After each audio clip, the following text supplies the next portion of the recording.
L'objectif de la maintenance à la Sonaca était d'assurer donc le cycle de vie économique le plus long possible, tout en diminuant évidemment les coûts d'entretien de ces équipements. En regroupant donc depuis 2012 les services maintenance, infrastructure, énergie et nouveaux équipements, nous avons pu assurer un meilleur cycle de vie de nos équipements, nous avons pu assurer aussi une meilleure disponibilité de nos équipements. Et nous avons réduit entre 2012 et maintenant de 40% les pannes et les arrêts machines causés par des défaillances ou des modes dégradés. Les objectifs, pour pouvoir les suivre, nous les avons mis sous forme de KPI. Donc on a les KPI sur nos coûts, nous gérons le temps d'arrêt des machines, nous gérons également la rapidité de l'intervention. On gère en plus l'absentéisme du personnel et tout cela est suivi mois par mois. Nous avons également mis sur pied depuis 1 an et demi maintenant une maintenance préventive et curative qui vous sera détaillée par M. Alfaï par après. Mais ce changement nous a apporté énormément au niveau fiabilité machine.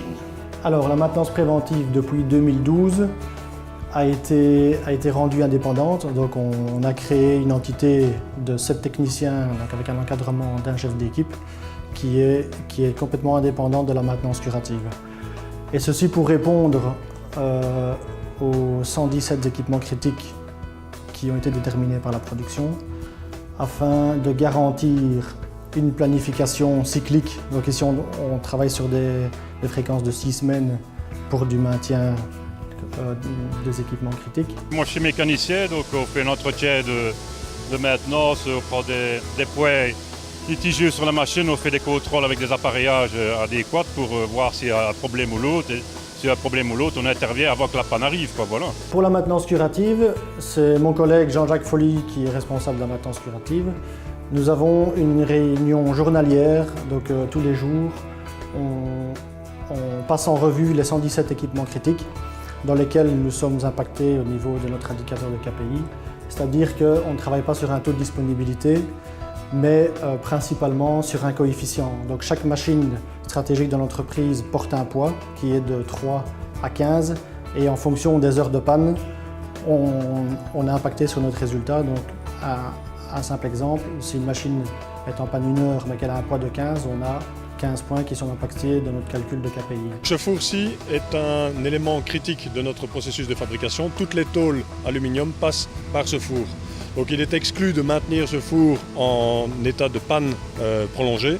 Donc nous nous sommes organisés au niveau de la maintenance, d'une part pour approvisionner les pièces de rechange nécessaires et pour développer les processus de maintenance suffisants que pour assurer un redémarrage en déant les 5 jours. La deuxième chose, la production voulait augmenter sa capacité et racheter un nouveau four.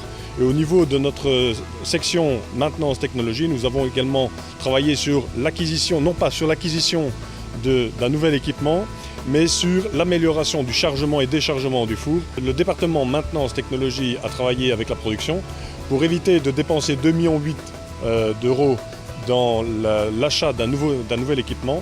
Nous avons un projet de remplacement du système de chargement et de déchargement de ce four, donc d'optimisation de son utilisation au profit d'un taux de chargement de l'équipement plus important. Je suis automaticien et dans le cadre d'une panne machine, on intervient pour analyser toutes les pannes qui causent l'arrêt de la machine et de la production bien sûr. C'est bien compliqué. C'est tout ce qui est commande numérique et évidemment ça demande des connaissances spécifiques. Oui. Nos gros défis sont que nous avons une équipe qui est vieillissante. Dans les 5 prochaines années, nous allons devoir remplacer 25% de notre effectif et nous aurons les mêmes difficultés que nos collègues, c'est-à-dire à trouver du personnel formé sur le marché. Nous formons pas mal de personnes donc, en alternance avec les écoles des environs.